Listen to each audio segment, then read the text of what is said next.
My brother, Tyler, was always the golden boy of our small town in Ohio. He had the varsity jacket, the winning smile, and a terrifying ability to lie through his teeth while looking you straight in the eye.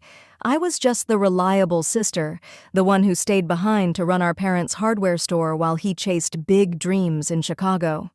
When Dad passed away last summer, he left the entire property, the store, the warehouse, and the family home, to be split 50-50, or so I thought. 2 days after the funeral, Tyler shows up with a sleek leather folder and a smirk that made my skin crawl. "Change of plans, sis," he said, tossing a document on the counter.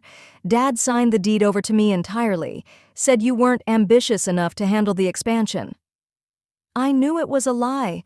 Dad barely had the strength to hold a spoon that final month, let alone sign a complex legal transfer. But Tyler had a notary friend and a fast-talking lawyer who made sure the ink looked official.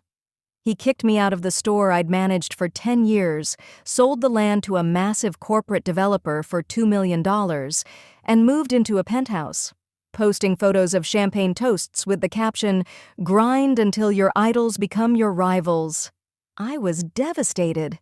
I had to move into a tiny studio apartment and take a graveyard shift at a local warehouse just to keep the lights on. But Tyler forgot one thing. He wasn't the only one Dad talked to.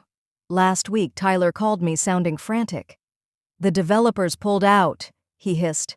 "There's a massive environmental lien on the property, chemical runoff from the old storage tanks in the 90s.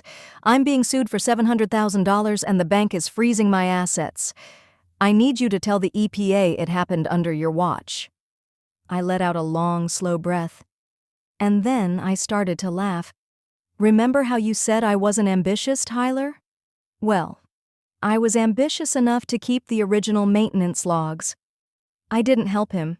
Instead, I handed those logs over to the investigators, logs that proved Tyler had known about the leaks for months and covered them up to make the sale.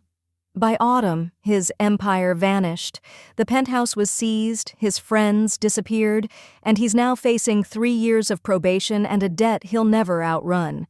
As for me, the court found the deed transfer was fraudulent during the investigation. The land is back in my name, and after the cleanup, I'm reopening the store. It turns out, the reliable one is the only one still standing.